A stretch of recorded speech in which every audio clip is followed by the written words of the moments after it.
તો સુરતમાં એક યુવકે અનોખી પહેલ શરૂ કરી છે। પોતાના પિતાના જન્મદિવસને યાદગાર બનાવવા માટે અનોખી ઉજવણી કરી। પિતાના જન્મદિને 22 બેડની કેન્સર હોસ્પિટલ શરૂ કરી છે। કેન્સરથી પીડાતા દર્દીઓને જોઈને તેમને યોગ્ય સારવાર મળી રહે તે ઉદ્દેશથી આ એટીવ સેન્ટર શરૂ કર્યું છે, જેમાં દર્દીઓને દવા અને સારવાર મફત આપવામાં આવશે, જ્યાં દર્દીઓને રહેવા ખાવાની પણ સુવિધાઓ મળી રહેશે। આ હોસ્પિટલમાં સુરત શહેરના નામચીન તબીબો સેવા આપશે। ચોથા સ્ટેજના દર્દીઓને સારવાર આપવામાં આવશે। દર અઠવાડિયે દર્દીઓને ગીતા પઠન માટે પણ એક વ્યક્તિ આવશે।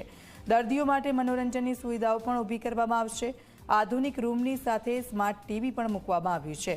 ઓપરેશન થિયેટરની સુવિધાઓ ઊભી કરાઈ છે। આ હોસ્પિટલમાં કોઈપણ પ્રકારનું દાન બહારથી લેવામાં નહીં આવે।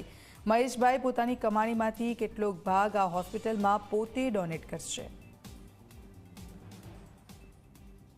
આજે શરૂઆત કરી છે અને મારા મમ્મી પપ્પાના નામ ઉપર, અને આજે મારા પપ્પાનો બર્થડે છે, તો પપ્પાને એક કંઈક યુનિક ગિફ્ટ મળી રહે એ ઉદ્દેશથી મેં આજે આ પેલિએટિવ કેર સેન્ટરની સ્થાપના કરી છે। નિઃશુલ્ક કોઈ પણ વસ્તુની અહીંયા કોઈ પણ અમે ચાર્જ લેવાના નથી, ક્યારેય કોઈ ડોનેશન પણ નથી લેવાના।